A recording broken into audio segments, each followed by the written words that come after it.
Alright guys, so in this video I want to get you started with the basics of playing your progression, or how you can play your first song as a beginner.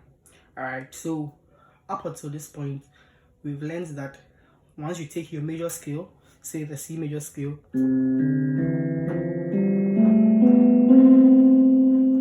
once you take this major scale you can form the diatonic chords out of this major scale. So this gives us this.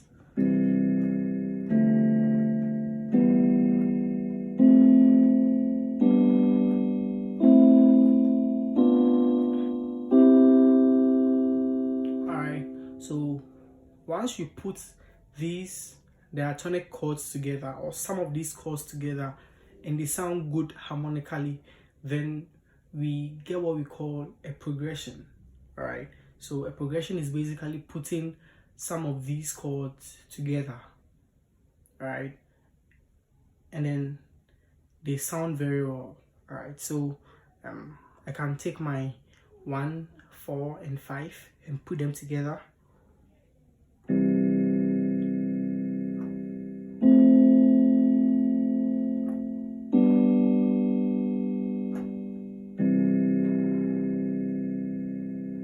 Alright, so what we just did was a 1, 4, 5 progression. Okay, so this could fit for any particular song that you want to find a progression for. Alright, so that is what you have to understand, and there are some underlying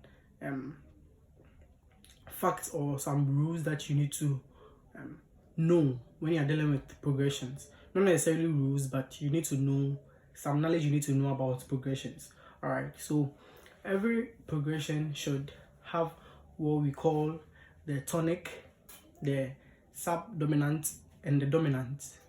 All right, so the tonic is more like the foundation of the whole thing.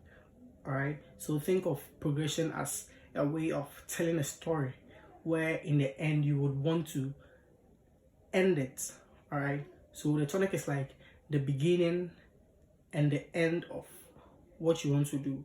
All right, and in most cases the tonic could be the 1. All right, so let's take our 1, 4, 5 progression that we had.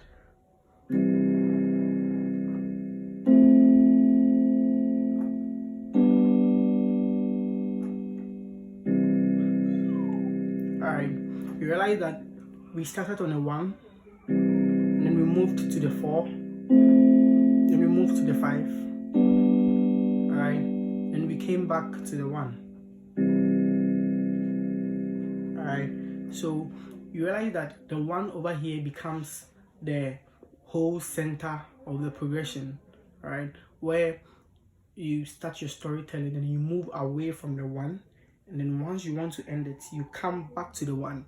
All right, so the 1 becomes the center of the whole gravity, you understand? So that is what the tonic is. All right, so let's look at the dominant. All right, let's look at the dominant before we go to the subdominant. All right, so the dominant is more of like the leading chord to the 1, all right, or the leading chord that wants to resolve to the tonic. All right, so think of the dominant as the final part of the story before you end it. All right, so the dominant chord always wants to resolve to the 1. All right, so let's look at the 1, 4, 5 progression.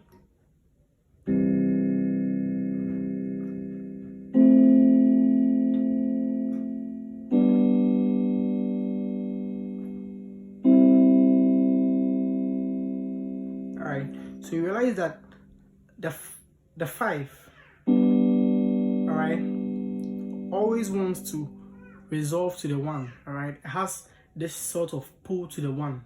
All right, so that is what you have to know about the dominant. All right, and in the major scale, the fifth scale degree, or the 5th note of the scale degree, is the dominant chord. All right, so basically the 5 can act as a dominant chord. All right, I think the 7 can also act as a dominant chord, but then the 5 has a more stronger pull to the tonic. All right, so now that is the dominant. All right, so let's move to the subdominant. Okay, so the subdominant is more of like the actual middle part of the storytelling, or what you are talking about. Okay, so in our 1-4-5 progression,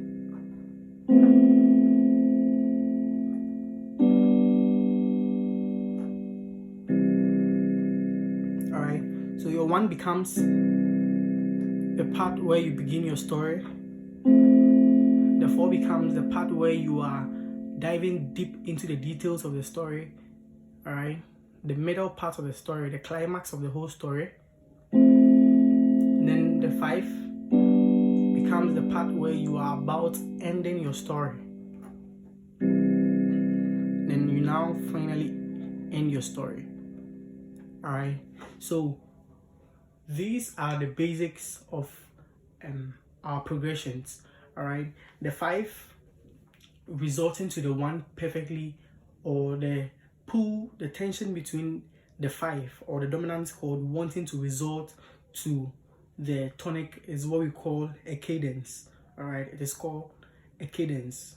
All right, so once you hear a cadence in music, it is basically the resolution of a dominant chord to a tonic or to a 1 chord. All right, so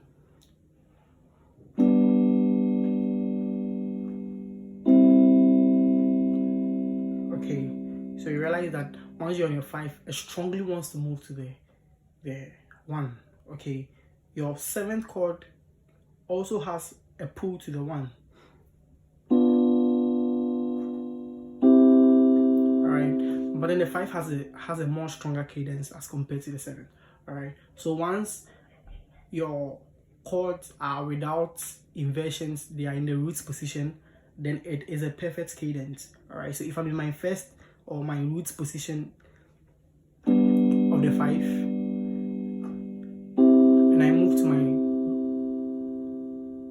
1, it means that it is a perfect cadence. Okay, but if I'm in a first inversion position of my 5, all right, and then I move to say the first inversion of my 1 or my roots, then it is a cadence. All right, but it isn't a perfect cadence. All right, so that is what you need to understand about how progressions work.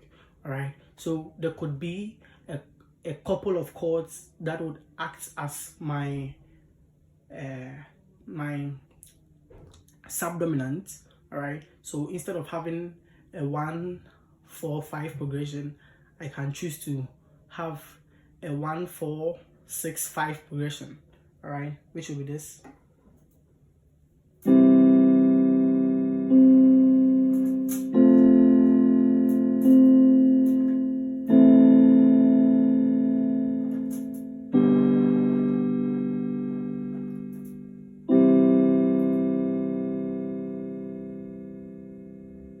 All right, so you realize that over here, this becomes my tonic, this becomes my subdominant, the 6 also becomes my subdominant, my 5, which is my dominant, and then back to my tonic. All right, so anytime you want to create a progression, play around with these things, all right, these guidelines, so that they can help you create a very perfect progression. All right, so for playing a particular song, you just need to sit down, listen to the song, and then learn the progressions of the actual songs. All right, there are some very, very common progressions. All right, so there is a 6-4 6-4-5-1 progression, so that would be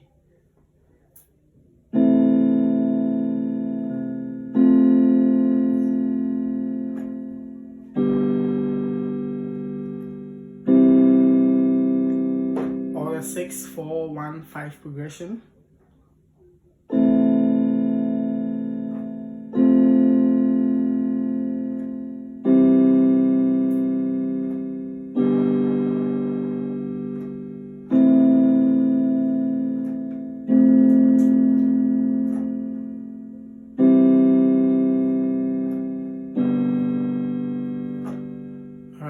So to find or to be able to play a song, you need to find the progressions of the song.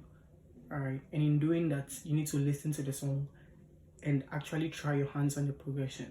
All right, so you can check out and see some other common type of progressions that they are, and you can practice them daily so that you get used to the basic common progressions that exist. All right, so thank you for this lesson. I'll see you in the next one.